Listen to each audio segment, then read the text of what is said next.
Good morning, everyone, and thank you for joining us this morning on Eye Openers. How are you doing, Carrie?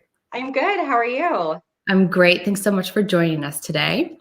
Now, you know it's Eye Openers because I always have my morning coffee with me. How about you? I'm ready. Let's do this. You too? Okay, so what have you got? That's where we start off. It's funny. Pre-pandemic, Carrie, I only drank iced coffee. So it didn't matter if we were in a blizzard or a snowstorm. I would always be at work, and any event you'd find me with an iced coffee. And now the post-pandemic or during pandemic, Yeah. Carrie, I'm drinking so much hot coffee, right? Yeah. But I decided today is a pre-pandemic version of myself. Like I'm wearing a shirt. I'm wearing sweatpants still, but I'm trying. Awesome. Hi, Nikki. Good morning. Good. So did you make your own iced coffee? That's the question. Okay.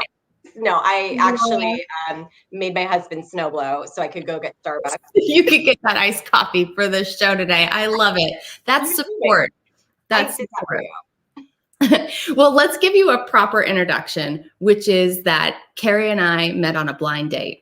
The best blind date I think I've ever been on, just to be honest, but really it's so much more than that. So Carrie is committed to affecting change and fueled by desire to take action. Carrie is the founder of the Women in Leadership Nexus, which we're going to be talking a lot about today, a National Professional Women's Leadership Association, empowering women to reach an amplified level of leadership.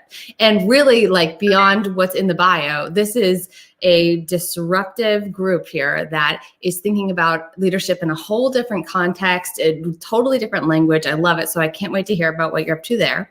But you're also the vice president of marketing at the SQA Group, New England-based technology and advisory services firm. And then, you guys, there's a whole list here of all these awards and stuff that Carrie has won. And let's see, I'll just pick one here, 40 under 40 in Rhode Island. So that means that there's a select group of people who are like on fire. These are the people to watch out for. These are the people to get the autograph now so that they remember you later, right? So thank you just so much, first and foremost, for being here. It's really, when I started this, I have like a little spreadsheet of people that I want to chat with, and you were definitely one of them. So thanks for showing up. I know. I wish we were back in, I think we're on Thayer Street for our blind date, right? And we were at some coffee shop I'm blanking on right now, but we were supposed to meet for an hour and it was like 3, I think. Yeah. It was like, wow, this was a great idea. We should definitely like talk again. Yeah.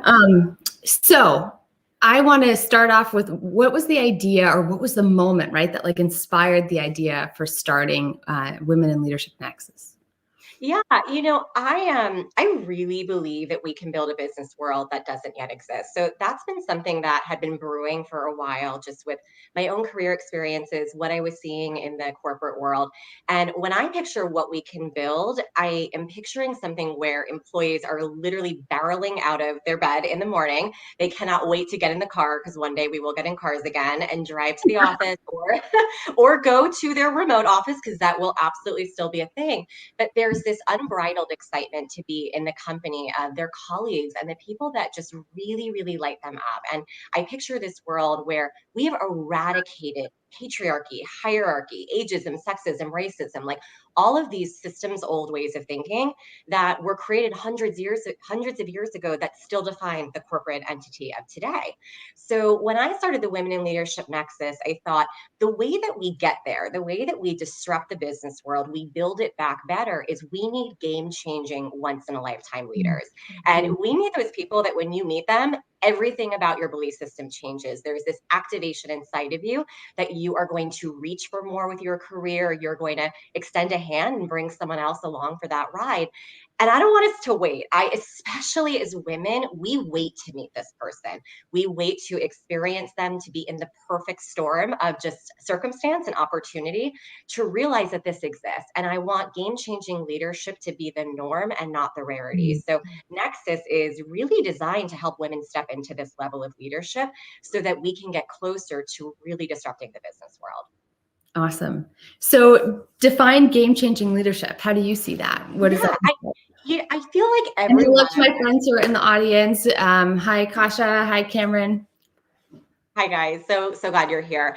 I think if we're lucky, we can all think of that one first person that we met in our careers where everything changed. There was something about the way that they led. It was rooted in principles that are really hard to come by. So someone who was really committed to empowerment, to co-creation, to psychological safety, innovation, partnership. It's the things that typically we can't express in the business world because again, those constructs are designed for linear pathways of acceleration. So to me, game changing leaders are those that are saying, we are waking up every day and we are going to positively disrupt. It's not working. We are still operating in a workplace paradigm that literally was started in the dark ages. Like we have to fix this, and we have to be those people that when others meet us, they light up and they believe more is possible for their potential so that the ripple effect gets created. Mm-hmm. Beautiful. I'm actually in this class right now about work and well-being and talking about like what constructs actually exist that improve our working environment and those that hinder our well-being in the working environment. So it's really great to hear you say that and have that information. I feel like, so many people they become great at what they do in a technical sense, but they haven't ever received training or guidance or whatever on what makes a great leader and really the higher up you go in an organization, your role really becomes to support other people in doing their great work and really eliminating barriers in doing so. But that's like a whole expertise in and of itself. And so expecting people to do this when they haven't been trained to is kind of backwards. So does Nexus, what does Nexus do to create this vision that you're just talking about? Yeah, I love the word that you said illuminate because that's really what I'm picturing always when I think of disruption is we have to show a way and we have to show a way through to better. So at Nexus, we really sit at the nexus or the intersection, if you will, of leadership development, self-education, and community. There are a lot of incredible groups out there that are also doing this work. And where we really want to play is the point at which all of those really important dimensions come together.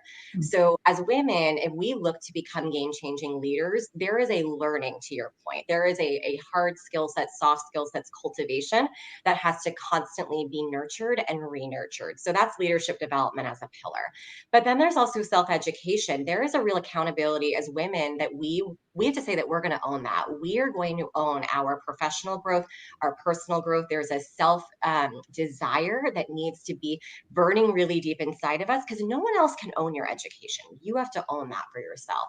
And then obviously the third is community. We can't do this alone. This is really part of the problems of the corporate construct is it is an ego-based, typically, linear, very siloed way of approaching career growth, which is I'm going to get to the top. I'm going to protect my turf once I get there.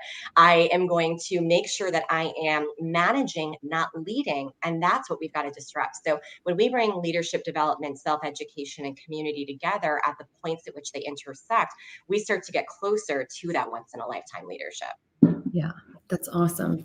So I was just having a conversation about this the other day. What do you think, how could we change the metrics, like you said, because what happens is people come in and they have these great ideas and they have great intentions, but then you get tied up in the day-to-day, like the tedium, right, of your job. And then I think that's what really drives people to the more management style versus the more conscious leadership. And I think it has to do with what we're asking people to measure and define as their success in that position or in that department. What do you think? It's such a great question, Brittany, because we measure wrong. We typically measure for activity based that someone else dubbed as those right activities. So we're typically measuring metrics of what did you do today? How did that get you closer to a goal? Because the softer things are really hard. How do you measure mentorship? How do you measure that you illuminated a pathway forward for somebody or that you helped them elevate their thinking of their self-belief? We haven't really been there yet. So I think Gallup does a great job. I'm obviously a huge fan of Gallup and their workplace studies because we have a crisis. We have major disengagement, disempowerment, and people actively working against the companies that they work for because they're so unhappy. And then we've got a major issue with women that have left the workplace at such a staggering clip because of the pandemic that we have our vice president declaring it a national emergency, right? How do we get our women back into our workplace? So Mhm. when you ask about metrics, I think, oh my gosh, we have to blow it all up. We have to recalibrate every way that we measure the business world, the employee experience, what we view as a win, what we view as an area of opportunity to grow and enhance. And I think we're at day one in a lot of ways of having to rethink it. Yeah, yeah. Hey, Max, thanks for joining. He just reinforced, like, yes, ego-based for sure. And it's really going to take so much to shift that, right? Because we're so tied to these like financial measures of impact that in order to really reinforce what you're talking about, to make these changes, we're going to have to see that understanding come from the top, that there's so many great non-financial measures of success, of leadership, of impact that we could implement that would really allow people to step more fully into that role, which I believe is natural. Like, it comes natural when we create that psychological safety, give people the space to really move into that. So thanks for your feedback.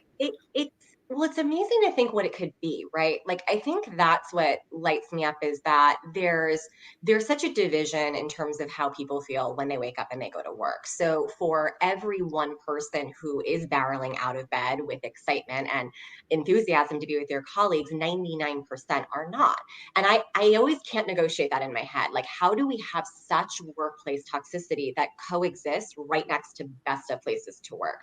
And so I think that when we talk about ego, when we talk about kind of rebuilding, it's how do we get parity? How do we demand this now? That if there are toxic employers, if there are really old-minded, archaic institutions, let's opt out. And, it's funny, I was thinking about our timing today, that almost a year ago today, I was headed to the Providence TV studio for Go Local Prov, talk about leadership. And I remember the host asked me, if you were in a room of CEOs in Rhode Island, what would you tell them is coming? And it's crazy how the world literally shut down.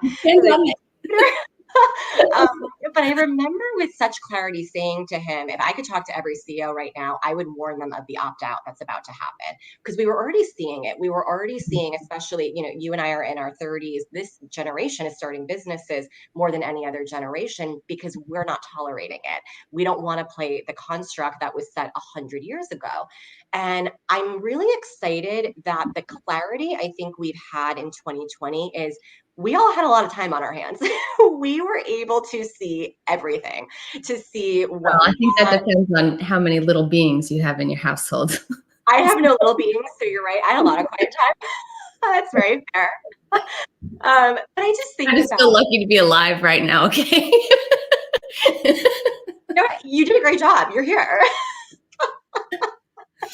But I just think that, we're going to have clarity from this. There is going to be a new set of expectations. I'm excited by the amazing companies out there, because there are, by the way, I work for one, there are amazing companies out there where that fear of having to opt out, we may not have to go there quite yet, right? There's going to be, I think, new leadership paradigms spinning up and people that are committed to doing better. And we're seeing it happen. Yeah. Cameron has a great question. People are totally bumping it up and says, how do we help burnt out employees that are constantly given more and more and more work rise up and become the leaders when they just can't seem to get from under that day to day? Yeah, that's a great question, Cameron. I always think about the belief that you can get penalized for being really good at what you do, and then you keep getting more and more and more. And high achievers love that, right? Like, we want to be dependent on, and we want to take it all on. I always think it begins with self-advocacy, and as women, we are not good at this. We are very good at saying yes and accepting more, and we're also really multi-skilled at balancing a lot at the same time. So I think the first thing is we have to elevate it. We have to raise the flag. We have to be brave enough in that moment to say, this is where I can be really effective right now. Here's where I need help. Here's where I'm stuck. And here's where I'm overwhelmed. We are afraid to typically say things like overwhelmed, overworked, running on empty, because again, the old world, that was viewed as a weakness, right? Whereas if we start to use this language and it becomes more normal, where other employees are saying it, the leadership team is going to have to take note. They're going to have to rebuild to keep their employees. Right, right. I also think it comes from just more of a patriarchal place of, see, I told you women couldn't handle it. So we went from that like the place of women's lib to you could do anything to you have to do everything. And if you can't accomplish and successfully do everything, like what's wrong with you? And so creating that place. So this is to the people who are supervising rising stars who are women in leadership, right? Make it okay to have great boundaries, make it okay for the people on your team to advocate and say no, and to ask for that support, right? Because that's what everybody else can do to help this movement that you're talking about. Yeah, it's so funny. I think a lot about how we're all human, or at least we should all be human at the end of the day. So whether we have little ones running around, aging parents that we're dealing with, loss of life, sickness, I think that's why I'm confused by the toxicity still. Like I don't fundamentally get it. And I've been talking quite a bit with the ladies in Nexus about this because a lot of their employers are already starting to say things like, the office is about to open. We're going back to 9 to 5 with your one work from home day a month. And I'm like, is this real? Like, how did we get here where we all worked remote for a year and a half? You did your job. You've been at a company for 7 years and their immediate instinct is we're going back. And I'm thinking, don't they have little ones at home and aging parents and sickness? And I'm confused by that. So that's where I feel if we, again, one person at a time keeps developing into the new game-changing leader, and then we only want to be in the company of those people, they won't be able to find employees soon. That's what's going to happen in a couple of years. Wild. Yeah, that's a really great point. So I guess if you want to share, I think this would be really valuable for people to hear because I know people really look up to you. What were some early mistakes you feel you made as a leader or manager that now you know better? Yeah, I definitely make mistakes all the time, by the way, still. So right. I think what's really neat about evolution of oneself is that we're more grounded to say when we make mistakes. And it feels actually really good in that moment to have been unsure or have faltered. But one of the things I really look back on quite a bit is when I was 24, I always look at that moment where it catapulted my career. A 40-year-old media company asked me to start a content marketing agency for them from the ground up and build a business. I mean, hire a team of 10, manage a P&L, have investment dollars. 24. Wow. 24. I know. I honestly was so terrified. I don't know why I said yes, but I did. It was the single most defining moment as to why I'm right here talking to you. It put everything in motion. And it was 3 years that I built it. It was my baby. I mean, it was my blood, my sweat, my tears, because it was my vision of what this business could be. But what I didn't realize then, 24 to 27, was that the leadership legacy is not about you, right? And I really thought it was. And I remember when I ended up leaving that organization to move to Rhode Island for another incredible opportunity, there was that little part of me that knew that it was going to come crashing down when I left. And of course, the less evolved version of me, the reason I was leaving was because it was in a toxic container. It wasn't something that I was willing to accept anymore. But when I left it came crashing down because it did. I didn't yet understand the notion of true leadership legacy, of building something that can self-sustain when you're gone, of something that's not about you. It's about what you're building in totality. So years later, I can look back on that and think, all I did was create an institution where 10 other people had to leave because it couldn't self-sustain. So that's probably been the most profound realization for me is leadership is never about you. It's always about everyone around you. And that true leaders, when you leave, you've actually built something so powerful, it can get to the next level without you, which feels hard to say, right? When we're in our zone of humility, but that should really be the goal.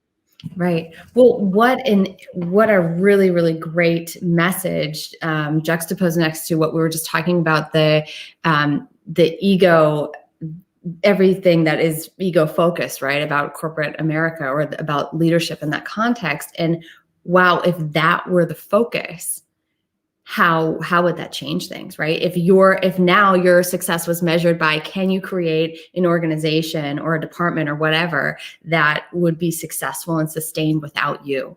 Yeah, I know. And that's amazing to think about, right? Like how would we design jobs and design work around that, and what would metrics look like from that place? I mean, that's really exciting. Thanks for sharing. Yeah, well, it's I always think about Jim Collins' Good to Great, right? Level 5 leadership when I learned it, and it's the most humble form of leadership. It's not about you, right? So when things are going well, you look outward, you give praise to everyone except yourself. And then when things are going bad, you hold the mirror up and you're the first person you look at. Mm-hmm. And a lot of organizations, when they studied the leap from good to great, they never got to level 5 leadership. And it's hard. I mean, I am not going to claim that I'm there on all my good days, but I try to be at level 5 much more than I'm at the others. And it's a work in progress every day.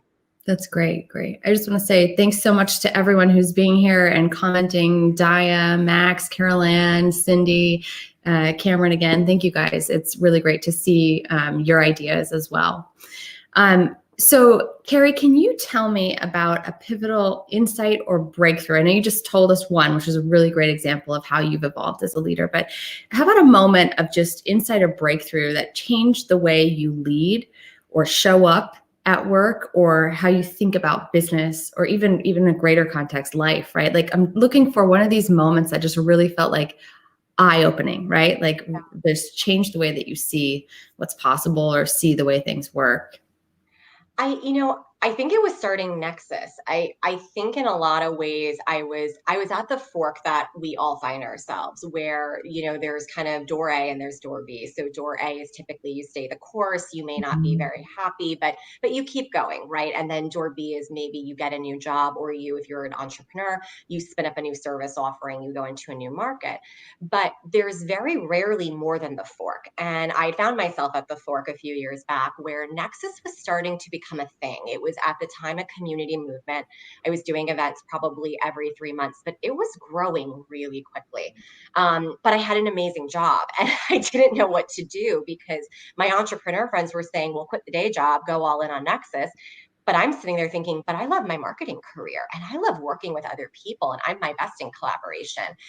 Door. I'm going to find the door that is invisible. And I've really lived my life through that lens since that moment, to say, what's the invisible path? What's the door no one's talking about and the door that no one's seeing? And I'm going to go through that door. And it's the door that no one, they think you're crazy when you talk about that door. But for me, one of the first times they did it was saying, I'm going to have both. I'm going to have my marketing career with amazing companies, and I'm going to have my own business. And that doesn't happen a lot. Again, it's a choice that we're forced to choose, entrepreneurship or corporate America. That's old-minded. It's not going to be the future. The future is going to be every person needing to know how they fill their cup up, where they get their stimulation and their creativity from.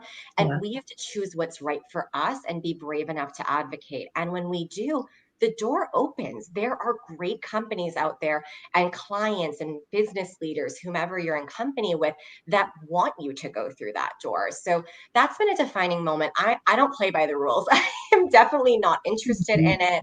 I will always make choices based on what's that invisible pathway that works for me and the community that I'm in. Great. So where did you get the strength or the confidence or the know-how to create another door? Because I think that, one, there's permission, right? And two, there's knowledge or understanding about how to do that. Yeah, that's a great question. I've asked it to myself quite a bit of, how could I even inspire other people to start to see invisible doors and go through them? And it's a combination of a lot. Like I really do look from that agency, the marketing agency I told you about when I was 24 to 11 years later, to where, how old am I? 33, whatever that math is, to where I am today.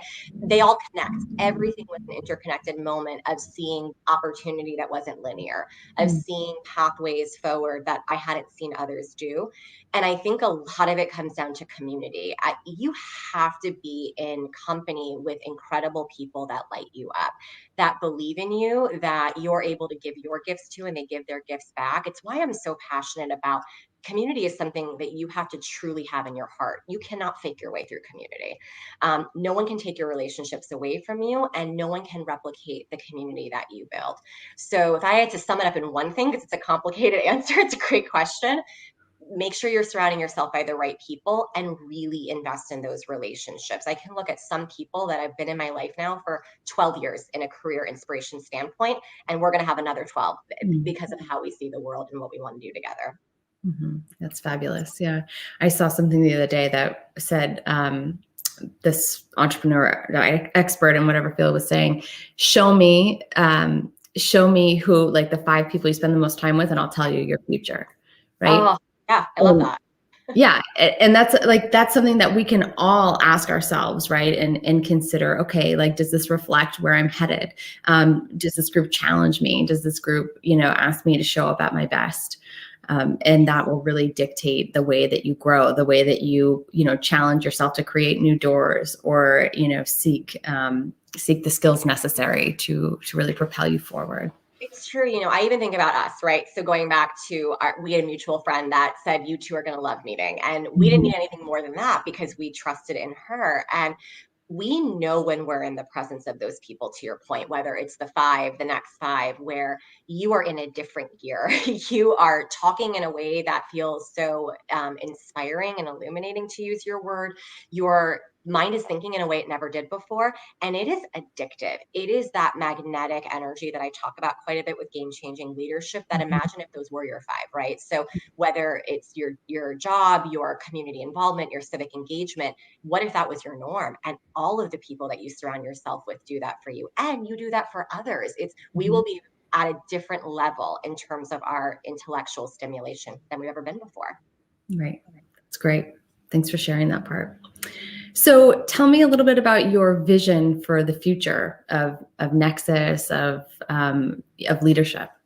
Yeah, I want to start a movement. I started it in Rhode Island. It's funny. I think I thought years ago it would be very geographic based, and I'm an extrovert. I used to be. I don't know what post pandemic Carrie will be, but I just love being around people and being in their company. So when I started it, it was very, we could do that. We were in ballrooms, we were having trainings together and meeting at coffee shops. But I've realized in COVID that this is bigger. This is really about inspiring extraordinary leadership at every level. So I've been really excited that we've expanded now that we are virtual first, and we will always be virtual first. We will embrace a hybrid model. I guess hybrid's the new word of the future. Yeah. But I don't want to be limited by Rhode Island, and I've been really excited to see the national expansion. And thanks to even Cameron on the line here, we have our first international member from Germany. So it's really neat that we can also model the power of the national and global community, because it goes right back to that word community, right? Like, how are we constantly stretching ourselves to form relationships across different groups, people with differing perspectives? So for me, the future of Nexus is continued expansion. It's continuing to do this work of developing game-changing leaders, and just making sure that we never lose sight of the why, which is we all wake up each day because we want to see a better business world, and that's what we're going to create together. Beautiful. Thank you. And Nikki says yes to starting movements. So if you guys have never heard of her podcast, Movement Makers, or her mastermind, it's awesome. You should check that out. All about the movements here. So what's the next greatest opportunity or challenge that's in front of you in order to move closer to that vision? Yeah, that's a great question. I think I really want women, obviously women's one of my focal points. I want women to realize that we own those 3 lanes that I first teed up a while ago: leadership development, self-education, and community building. And we haven't done a great job historically because we put ourselves last. It's really easy to. We're in need to serve others constantly. So the greatest challenge and opportunity is I want that education to get greater. I noticed in COVID that there was a lot of women who had to first build their community when they were at the time of their darkest moments. And we can't build community when we need it most. We have to build it when everything's going really well, so that when those horrible, despairing moments happen, we are ready to activate the people around us to come and help us. So I'd say the first thing is really educating women. Constantly meet people, and meet them to know them. Do not meet them to network. And everyone that knows me knows I hate the word networking. You will never hear me say it. I don't network. I build relationships. I build relationships with people that I see an amazing ability to learn from and be inspired by. And I would love to see women really lean into that, in addition to leaning into owning their leadership development. It doesn't mean that you can't ask your company to support you. You absolutely should. If you work for a great company, they're going to be more than happy to. But it starts with you. It starts with a belief in yourself that your career can be bigger, and that you're going to choose that path for yourself, regardless of where you find yourself. Beautiful. I mean, You are so good at this. Thank you. And yes, and really the community piece, right? Something we've all been like, seeking, and there it is. So we're going to add comments in this feed right here so that people know exactly where to reach out to Carrie and how to find Nexus and how to get involved today. So I just want to say thank you so much for being here. I've really appreciated spending this time with you. Oh, thank you for having